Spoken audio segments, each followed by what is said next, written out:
Okay, this part 2 over here, we're boiling the noodles. Yeah?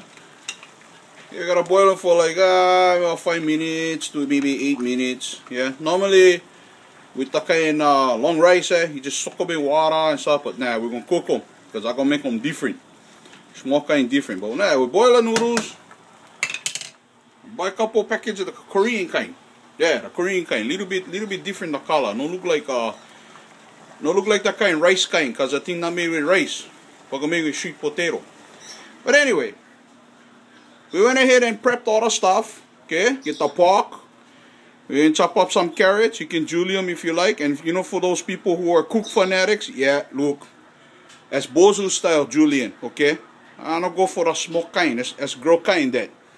Okay, chop up some onion, and we chop up some green onion. So the white onion and the green onion.